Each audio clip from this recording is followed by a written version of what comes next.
Today is the 4th of July in the United States. Hello to my fellow Americans celebrating Independence Day.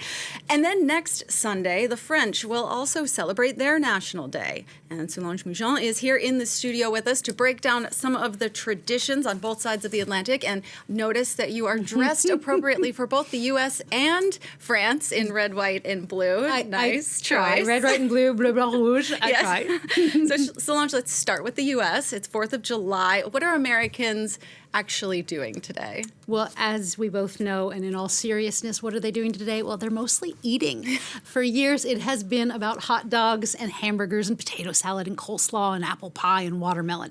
Families generally gather to have a barbecue or a picnic. And you see this love of food even in some of the niche traditions that are around today. In New York City, for example, there's an annual hot dog eating contest on the 4th. It's now in its 108th edition. It's been making headlines, actually, this year because its star, who won 16 times and broke the world record for eating 76 hot dogs in 10 minutes.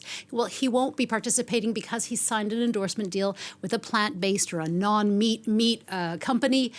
Over the dispute, New York City's mayor called for all parties to stop being weenies, which is a pretty amazing pun. But that controversy aside, nationwide, over 150 million hot dogs will be consumed today alone. For many Americans, as this expat in France explained, it is a day to be with family. And It's a national holiday, and we don't have a lot of them in the U.S., so it's a good thing. Otherwise, it's a day to go out with your family, have a picnic like this one. We also play softball. I see it. Now, the 4th is also embodied by pyrotechnics, for fireworks are, for the most part, legal in nearly all of the United States. Now, of course, there are lavish displays in most major cities, but many families also fire them off at home. But this enthusiasm, which has actually created a $2 billion industry, well, it also makes the holiday quite a dangerous one. In 2022, there were over 10,000 trips to the ER during the holiday, and 3/4 of those were because of fireworks. A third of the firework injuries were actually children. So outdoor meals, yes, but it's best to steer clear, if possible, of fireworks, or at least be careful. You are making me nostalgic. For injuries aside, you're making me nostalgic and a little bit homesick, Solange.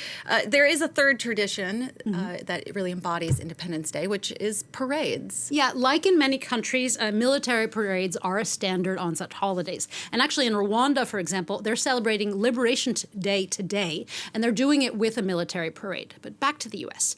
In Washington, D.C., there is an annual parade, but also in small towns and cities, local officials, first responders, they often parade through Main Street with communities waving flags. And sometimes people are even dressed up as founding fathers, Native Americans, or revolutionary soldiers. And that has everything to do with the origin of Independence Day, for it commemorates July 4th, 1776, or when the Second Continental Congress officially adopted the Declaration of Independence.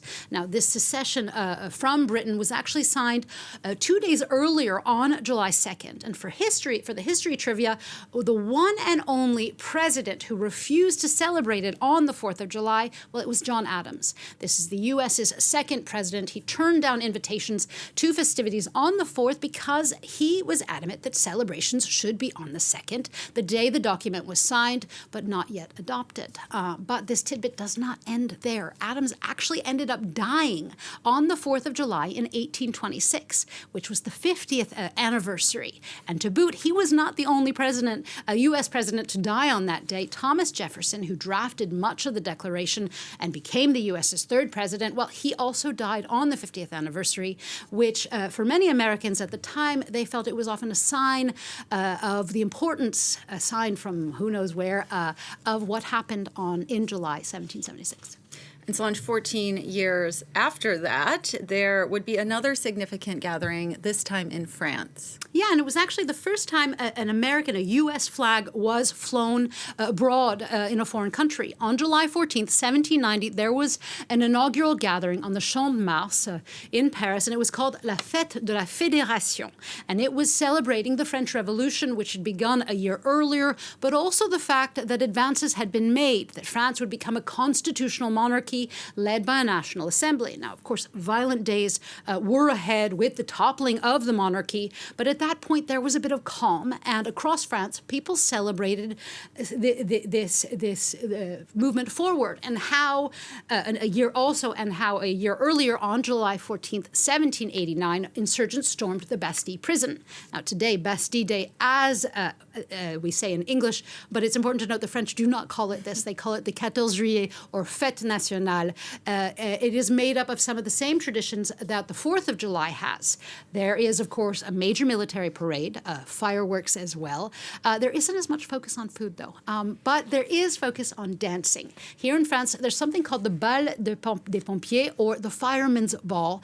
It's on the 13th or the 14th of July, it depends, and people go out to local firehouses and have basically a big dance party. The legend is that these parties began in 1837 in Montmartre, but actually it's likely to be a lot older than that, originating as an August celebration of Napoleon's birthday. But when Bastille Day became France's national holiday in the 1880s, well, the letting loose at fire stations came with it. And today, the parties, which raise funds for firehouses, well, they have this reputation of being a wild ladies' night out. I heard that the firemen are sexy and that there's a good atmosphere, so I followed the group, and I don't regret it. How long will you stay? Until the show. I have to see the firemen do their striptease. Are you all good? Yes, we're great! So I have a confession to make. I have never actually been to a fireman's ball. But I have been told that they are not necessarily as wild as the images that we just saw, that sometimes, or at least early in the evening, they are a family gathering as well. So I should try one day. Personally, though, I'm a big fan of watching the fireworks of the Tour Eiffel, of the Eiffel Tower. I personally like to watch it from afar, from a park afar, so I can avoid the crowds but see the beauty of it. Well, I think we got to get you to a fireman's I ball think this so. year. I think so. I should. Maybe the earlier part. Yeah, exactly. At least the not earlier the late part. night disco. We'll leave that for the kids. All right, Solange Michon, thank you so much for that history lesson. I learned a lot. Oh, good. Appreciate it.